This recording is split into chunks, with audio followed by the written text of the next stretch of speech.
এক নম্বর কথা হচ্ছে মুসলমানদেরকে ব্যাপক পরিমাণ সম্পদের মালিক হতে হবে। এটা এক নম্বর কথা, মুসলমানদেরকে সকল সম্পদের কি হতে হবে? মালিক হতে হবে। আল্লাহ তাআলা বলেছেন, ওয়ালাকাদ কাতাবনা ফিজ জাবুরি মিন বাদি যিকরি আন্নাল আরদা ইয়ারিসুহা ইবাদিয়াস সালিহুন।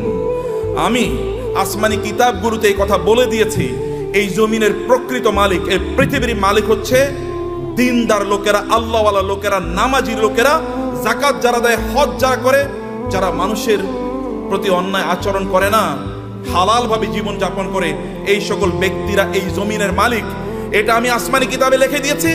এখন যারা এই জাতীয় দিন প্র্যাকটিস করে, মুসলমান বলে নিজেদেরকে দাবি করে, তারা যদি একটু চেষ্টা করে, তাহলে এই জমিনের মালিক আমি তাদেরকে বানিয়ে দেব। এটা কে বলছেন? আল্লাহ তাআলা বলছেন। তাইলে আমাদের লাগবে কি বলেন তো? কেবল লাগবে চেষ্টা, কেবল লাগবে চেষ্টা। যদি আপনি চেষ্টা করেন, এই জমিনের মালিক আল্লাহ তাআলা আপনাদেরকে বানিয়ে দেবেন। আরবের মরুভূমিতে রাসূলুল্লাহ সাল্লাল্লাহু আলাইহি ওয়াসাল্লাম এসেছেন, কিছুই নাই আরবে, নাথিং ইজ দেয়ার। রব্বানা ইন্নী আসকানতু মিন যুররিয়াতি বিওয়াদিন গায়রি জি জারইন ইনদা বাইতিকাল মুহাররম রব্বানা লিইয়ুকিমুস সালাহ। ইব্রাহিম আলাইহিস সালামকে আল্লাহ নির্দেশ দিলেন, আপনার সন্তান এবং আপনার স্ত্রীকে মক্কার মরুভূমিতে রেখে আসেন। মরুভূমিতে এখনো কিন্তু কিছু উৎপাদন হয় না, কারণ ওটা উৎপাদনের মতো না।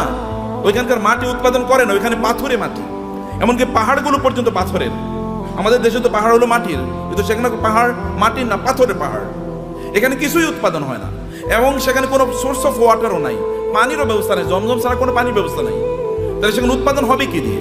কিন্তু আল্লাহ তাআলা বললেন যে ইব্রাহিম আলাইহিস সালাম তার সন্তান এবং স্ত্রীকে এখানে রেখে এসে আল্লাহর কাছে দোয়া করলেন, হে আল্লাহ, এখানে রেখে গেলাম, এখানে তুমি আমার এই পরবর্তী প্রজন্মদের জন্য রিজিক হিসাবে ফল এর ব্যবস্থা করে দিও, ফল, ফ্রুটসের ব্যবস্থা করে দিও। এবং আপনি জানেন, এখনো যারা মক্কায় যান হজ বা উমরা করতে, আপনি গিয়ে দেখবেন পৃথিবীতে কোথাও যদি কোনো ফল উৎপাদন হয়, ওই ফল ওই পৃথিবীর ওই দেশে না পাওয়া গেলে ওটা মক্কায় পাওয়া যায়। ইব্রাহিম আলাইহিস সালামের দোয়া, 1000 বছর আগের দোয়া, আল্লাহ তাআলা কবুল করে নিয়েছেন। ইব্রাহিম আলাইহিস সালাম তার সন্তানকে রেখে গেলেন, তার স্ত্রীকে রেখে গেলেন। দ্যাট ওয়াজ দ্য এফর্ট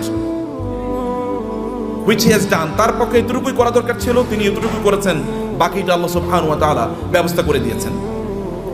আল্লাহ তাআলা আপনাদেরকে লক্ষ্য করে বলেছেন, ওয়া'ইদ্দু লাহুম মাসতাতা'তুম মিন কুওয়াতিন ওয়া বিররিবাতিল খাইলি তুরহিবুনা বিহি আদুওয়াল্লাহি ওয়া আদুওয়াকুম। আচ্ছা, পৃথিবীর এখন সবচেয়ে বেশি সম্পদ কি মুসলমানদের হাতে নাকি অমুসলমানদের হাতে বলেন তো? আপনি কি আমার কথা বুঝতে পারছেন? পেছন থেকে বুঝতে পারেন নাই? বুঝতে পারছেন আপনারা? বলেন তো পেছন থেকে। আচ্ছা, পৃথিবীর সকল বেশি সম্পদের মালিক কারা, মুসলমানরা না অমুসলমানরা? অমুসলমানরা। কেন? আল্লাহ বলছেন মুসলমানরা মালিক হবে বেশি, আর অমুসলমানরা কেন মালিক হলো? What is the problem? Problem কোথায়? প্রবলেম হলো আমরা মুসলমানরা কেবল নিজেকে কনজিউমার বানাইছি, আমরা নিজেকে প্রডিউসার বানাই নাই। পৃথিবীর সবচেয়ে বড় বড় ব্র্যান্ডগুলোর মালিক কারা বলেন তো? পৃথিবীর সবচেয়ে বড় বড় ব্র্যান্ডগুলোর মালিক কারা? সব মুসলমান। আপনি যদি লিভার ব্রাদার্সের কথা বলেন তাহলে কি?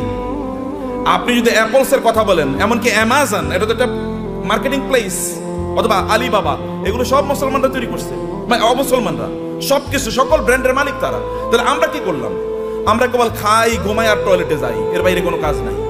এখন তো টয়লেটে যাওয়ার জন্য, আগে তো অন্তত আপনি টয়লেটে যাওয়ার জন্য বাসার বাইরে যাওয়া লাগতো, এখন তো বাসার বাইরে না, একেবারে বিছানার সাথে টয়লেট। কয়েকদিন পরে এমন টয়লেট বের হবে যে আপনি যেখানে শুইতেছেন ওইখানে টয়লেটের ব্যবস্থা হয়ে যাবে, বাইরে আর আপনার যাওয়ার দরকার নাই। কি প্যাথেটিক জীবন ব্যবস্থা!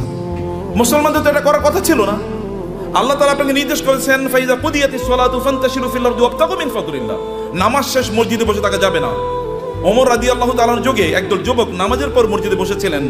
ওমর লাঠি এনে তাদেরকে পিটাচ্ছেন, এখানে বসে আছো কেন? বলে, আমরা এখানে এমনি বসে আছি, আল্লাহ জিকির করছি। তোমাদের আয় ইনকাম করা লাগবে না, ব্যবসা বাণিজ্য, চাকরি বাকরি করা লাগবে না, আল্লাহ আমাদেরকে খাওয়াবে। আসমান থেকে আল্লাহ কবি রিজিক নাজিল করেছে, আসমান থেকে আল্লাহ বৃষ্টি নাজিল করে।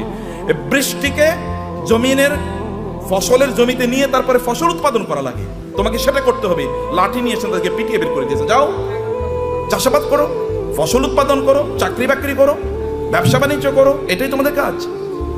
আল্লাহ সুবহানাহু ওয়া তাআলা কোরআনে সূরাতুল মুজাম্মিলে দুই ধরনের লোকের কথা বলেছেন। দুই ধরনের লোক তারা যুদ্ধে লিপ্ত আছে। এক ধরনের লোক তারা আল্লাহর রাস্তায় জিহাদ করছে, আল্লাহর দ্বীনকে প্রতিষ্ঠা করার জন্য। আরেক দল লোক তারা টাকা পয়সা ইনকাম করার জন্য যুদ্ধ করছে, কারণ টাকা পয়সা যদি না থাকবে তাহলে মসজিদ নির্মাণ করবেন কোত্থেকে, মাদ্রাসা নির্মাণ করবেন কোত্থেকে, আর যারা যুদ্ধ করবে তাদের জন্য অস্ত্র কিনবেন কোত্থেকে। করার জন্য you need some people who will support this people. আপনি একদল লোক যারা এই সাপোর্ট দেবে আপনাকে, তাদের অর্থ থাকা লাগবে। এবং এই কারণে আল্লাহ তাআলা বলেছেন ওয়াইদু লাহুম মাসতাতা'তুম মিন কুওয়াতি ওয়া মির রিবাতিল খায়র। আল্লাহ তাআলা তার রাসূলকে বললেন আপনি বলে দেন ওরা যেন ঘোড়ার আস্তাবল তৈরি করে, ওরা যেন ঘোড়া প্রোটেকশনের জন্য হাউস তৈরি করে। ঘোড়া প্রোটেকশন হাউস তৈরি করতে হলে কি কি লাগবে আপনি জানেন? আপনাকে ফার্ম তৈরি করতে হবে, ঘোড়ার ফার্ম। ঘোড়ার ফার্মে লাগে কি? ঘোড়ার ফার্মে লাগবে তাহলে ঘোড়াকে প্রজনন করার জন্য একটা পদ্ধতি লাগবে, রিপ্রোডাকশন প্রসেস লাগবে, এবং ডাক্তার লাগবে, কারণ এখানে বিভিন্ন ধরনের রোগ তৈরি হবে, রোগের চিকিৎসা করার জন্য। আবার এগুলো কি খাবারের জন্য ব্যবস্থা লাগবে, এগুলো খাবার আসবে কোত্থেকে? আরেকটা ইন্ডাস্ট্রি তৈরি হবে, যেমন এখন ফিশ ইন্ডাস্ট্রি তৈরি হবে। আবার এগুলোকে বিক্রি করার জন্য বাজার তৈরি হবে, মার্কেট প্লেস, বিশাল মার্কেট প্লেস, এবং সেখানে আবার কি ক্রেতা লাগবে, বিক্রেতা লাগবে, সেখানে আপনার ট্রেডার লাগবে, যারা ট্রেডিং করবেন এরকম লোকেরা লাগবে, যারা উৎপাদন করবে তারা লাগবে। আবার এদেরকে লালন পালন করার জন্য এই ঘোড়াগুলো একদল প্রশিক্ষিত লোক লাগবে, যারা সার্ভিসম্যান, যারা সার্ভিস দেবেন। আবার এদেরকে মার্কেটে নিয়ে যাওয়ার জন্য একদল আপনার এজেন্ট লাগবে, অথবা আপনার যেমন এখানে এজেন্সি নিয়ে আপনার কাজ করছেন, এরকম আলাদা কিছু লোকেরা লাগবে যারা এগুলো নিয়ে যাবে এবং এগুলো তারা মার্কেট প্লেসে ব্যবহার করবে। ফলে আপনি যখনই আল্লাহ তাআলা বলেছেন যে আপনি ঘোড়ার আস্তাবল তৈরি করেন, ফার্ম তৈরি করেন, ফার্ম তৈরি করা মানে বিশাল ইন্ডাস্ট্রি তৈরি করা। এবং এই ইন্ডাস্ট্রির কথা মুসলমানরা বুঝেছেন।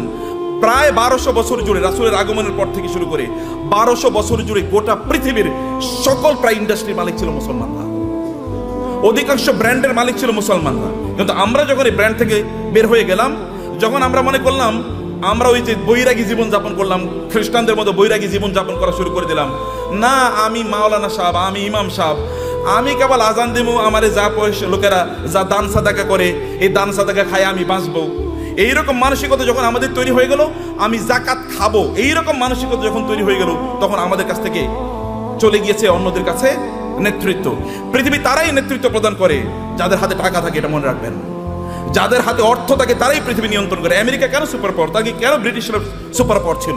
কেন ফ্রান্স সুপার পাওয়ার? কেন ইউরোপ সুপার পাওয়ার? অথবা কেন এখন চায়না সুপার পাওয়ার হয়ে যাচ্ছে? কেন ইন্ডিয়া সুপার পাওয়ার হয়ে যাচ্ছে? আমরা কেন হতে পারছি না? It is only because we don't possess money, property. সম্পদ আমাদের কাছে নাই, টাকা আমাদের কাছে নাই। আমরা ভিক্ষা করলে ওদের কাছে ভিক্ষা করা লাগে। বাংলাদেশের উন্নয়নের জন্য টাকা আসে কোত্থেকে? আমেরিকা থেকে, ইউএস থেকে, অথবা ইউএসএইড দেবে, ইউএন দেবে, অথবা ওয়ার্ল্ড ব্যাংক দেবে ইত্যাদি।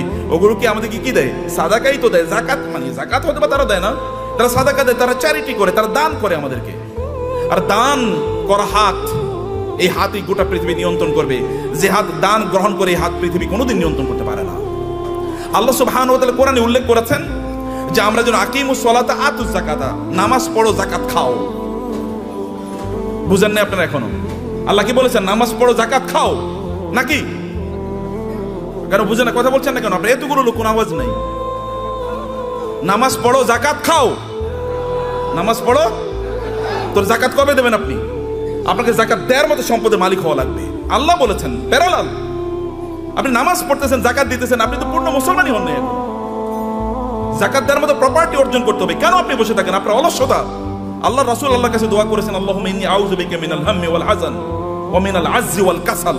হে আল্লাহ, আমি অক্ষম অথবা অলস, এই দুটা থেকে আল্লাহর কাছে তিনি আশ্রয় চেয়েছেন। আমি অক্ষম যে আমি আয় ইনকাম করতে পারি, আমি অলস, আমি ইনকাম করার জন্য বাস রাস্তায় বের হই না, আমি বাজারে যাই না, আমি মানে প্রোডাকশন হাউস তৈরি করি না, অথবা আমি ট্রেডিং সেন্টার তৈরি করি না, আমি বৈশা থাকি আর খাই, এবং আমি তোমার কাছে মান্না সালোয়ার জন্য দোয়া করি, তুমি আমার জন্য মান্না সালোয়া পাঠাইও। এইরকম যেন আমি না হই। আমি যেন অ্যাক্টিভলি এঙ্গেজ থাকি সমাজে, আমি যেন কাজ করি সমাজে। আপনার নবী কি করেছেন? নবী হওয়ার আগেও তিনি বিজনেস করেছেন, নবী হওয়ার পরেও তিনি বিজনেস করেছেন। সাহাবায়ে কেরামদের মধ্যে দেখেন, আবু বকর রাদিয়াল্লাহু তাআলা যখন তিনি খলিফা হিসেবে তাকে নির্ধারণ করা হয়, তিনাকে খলিফা তৈরি করা হয়, তিনি যাচ্ছেন মাথায় কাপড়ের পুটলি নিয়ে তিনি বাজারে যাচ্ছেন। ওমর বলেন, আপনি যাচ্ছেন কই? বলে, বাজারে যাচ্ছে, আমার সংসার চলা লাগবে না? তিনি খলিফা। এখন প্রেসিডেন্ট যদি অথবা প্রাইম মিনিস্টার যদি ব্যবসা করে, আপনারা বলবেন এ তো ওইদিকে ব্যবসা করে। কেন প্রাইম মিনিস্টার ব্যবসা করবে না? কেন প্রেসিডেন্ট কেন ব্যবসা করবে না? মন্ত্রী কেন ব্যবসা করবে না? করবে।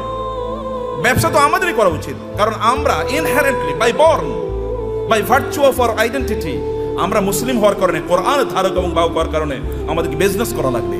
আমাদেরকে সম্পদ উপার্জনের করার জন্য আমাদেরকে এই পদ্ধতি আবিষ্কার করা লাগবে আমাদেরকে, সম্মানিত ভাইরা। কিন্তু এটা হলো একটা দিক। কিন্তু এই সম্পদ যেন আমাকে কারুনের মতো না বানিয়ে ফেলায়। সম্পদ যেন কি না করে? কারণে যদি, তাহলে এক নম্বর কথা হচ্ছে আপনি নামাজও পড়বেন না, জাকাতও দেবেন। এখন থেকে আপনাকে সিদ্ধান্ত নিতে হবে যে এই রমাদান থেকে আপনি জাকাত দিতে পারবেন, এরকম চেষ্টা আপনি শুরু করবেন ইনশাআল্লাহ। নাকি বলেন? ভাই আপনার এলাকায় আপনি সবচেয়ে বড় ধনী হন, সমস্যা কি?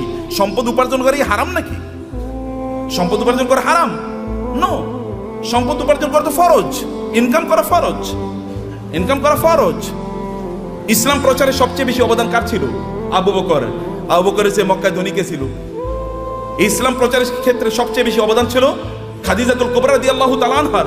খাদিজাতুল কুবরার চেয়ে মক্কায় ধনী নারী কে ছিল? ইসলাম প্রচারের ক্ষেত্রে, ইসলাম প্রতিষ্ঠার ক্ষেত্রে ওসমান ইবনে আফফান রাদিয়াল্লাহু তাআলা আনহুর সবচেয়ে বেশি অবদান ছিল। এখনো আরবে, সৌদি আরবে, এখনো মদিনাতে ওসমান ইবনে আফফানের নামে এখনো ওইরকম বাগান আছে, যে বাগান থেকে এখনো যে উৎপাদনে এগুলো এখনো দিনের কাজে লাগে, এখনো চ্যারিটি হিসাবে সারা পৃথিবীতে সেগুলো টাকা পৌঁছে যায়। এখনো যে মক্কায় যে ক্লক টাওয়ার আপনারা দেখেন, এটা কিন্তু সাদাকা, এটা কিন্তু ওয়াকফের। এখানকার টাকা যা ইনকাম, এগুলো কিন্তু মানব কল্যাণে। আপনাদের দেশে হয়তো বা এখানকার কল্যাণের টাকা চলে আসে। তা আপনাকে তো এরকম অর্থবৃত্তের মালিক আপনাকে হওয়া দরকার, অর্থ ইনকাম করতে হবে, ফরজ। এর কারণে আপনি তখন, কারণ এদের অবস্থা দেখেন, আবু বকরের মতো গোটা পৃথিবীর সকল মুসলমানকে যদি একত্রিত করা হয়, আবু বকরকে যদি একত্রিত করা হয় রাদিয়াল্লাহু তাআলা আনহু, তাইলেও আবু বকরের আমলের দাড়িপাল্লাটা অনেক ভারী হয়ে যাবে। কেবল ইবাদত করেই, এই তথাকথিত, এই যে কথিত যে ইবাদত আছে, এই রিচুয়াল, আপনি নামাজ পড়লেন, কোরআন তেলাওয়াত করলেন, ইত্যাদি ইত্যাদি, এর মাধ্যমে এই জায়গায় যাওয়া যায় না। You need financial contribution to the establishment, to the preaching and the propagation of Islam. ইসলামকে মানুষের কাছে পৌঁছে দেওয়ার জন্য আপনার অর্থনৈতিক অবদান লাগবে। এই অবদানের কারণে আল্লাহ সুবহানাহু ওয়া তাআলা নামাজকে যেমনিভাবে ফরজ করে দিয়েছেন, তিনি আমাদের জন্য যাকাতকেও ফরজ করে দিয়েছেন। এখন আপনি বলবেন যে আমি টাকার মালিক হলে যেন যাকাত দেবো। আল্লাহ বলছেন তুমি টাকার মালিক হয়ে যাকাত দাও, তোমার জন্য ফরজ। টাকার মালিক হয়ে যাকাত, আল ইয়াদুল উলিয়া খায়রুম মিনাল ইয়াদিস সুফলা। দানের হাত আল্লাহর কাছে প্রিয়। যে ব্যক্তি দান করে তার যে মর্যাদা, যে নেয়ার মধ্যে কি সওয়াব আছে নাকি? যে ঠিক আছে ভাই, আপনি ভিক্ষা করেন রাস্তায়, ভাই আমার একটু দেন না, এরপরে আপনার আমল নামায় কেবল সওয়াব ঢুকতে থাকবে, সওয়াব ঢুকতে থাকবে নাকি? তাহলে সবাই ভিক্ষা, এবং মুসলমানরা প্রায় ভিক্ষার জাতি হয়ে গেছে। মাহফিল করলেও ভিক্ষা লাগে, মসজিদ বানাইলেও ভিক্ষা লাগে। কেমন অবস্থা এটা? এটা কেন আপনারা করলেন? আপনারা কেন ইসলামকে এরকম জায়গায় নিয়ে আসছেন? আমরা কেন নিয়ে আসছি? আমি আলেমদের কথা বলছি, আপনাদের বলছি না। কেন এই জায়গায় নিয়ে আসবেন? এই জায়গায় আনার কথা ছিল না। You do something in order earn money. আপনি মর্যাদার সাথে পৃথিবীতে বেঁচে থাকবেন, আপনি দেবেন, এরকম জায়গায় আপনি যাবেন। ওমর রাদিয়াল্লাহু তাআলার যুগে যাকাত নেওয়ার মতো লোক পাওয়া যায় নাই। মুসলমানদের অবস্থা দেখেন, মরুভূমিতে আফ্রিকাতে লোকজন আফ্রিকা থেকে যাকাতের টাকা নিয়ে এসে ওমর কাছে আসে, ওমর রাদিয়াল্লাহু তাআলার কাছে আসে। ওমর বলে এগুলো কি? বলে যাকাতের টাকা। এখানে নিয়ে আসছে কেন? মদিনায় তো যাকাত নেওয়ার মতো কোনো লোক নাই, মক্কায় যাকাত নেওয়ার মতো কোনো লোক নাই। আমাদের আফ্রিকাতেও তো যাকাত নেওয়ার মতো কোনো লোক নাই, কর্ম কি? আফ্রিকাতে যাকাত নেওয়ার মতো কোনো লোক নাই যখন মুসলমানদের শাসন চলেছে। এখন আমরা সব জায়গায় ভিক্ষা।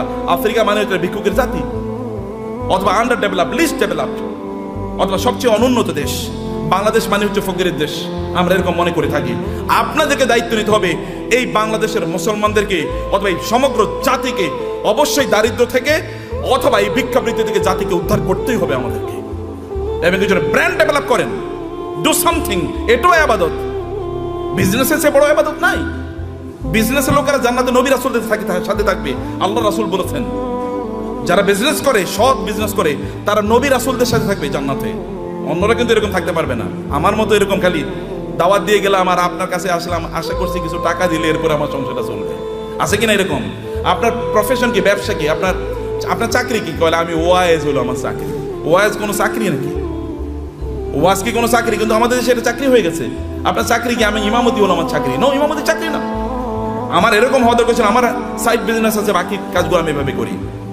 প্রিয় ভাইরা, বলছিলাম 10 মিনিট, মনে 10 মিনিট হয়ে গেছে। আচ্ছা, লাস্ট 2-3 মিনিট আপনাদেরকে শেষ করে দিই। তার মধ্যে ইয়া রব, না ভাই আছেন, যে শেখরা আছেন, ওনার কথা বলবেন। আপনারা তো প্রচন্ড রাগান্বিত পৃথিবীতে, তাই না? রাগ করছেন তো কথা শুনে?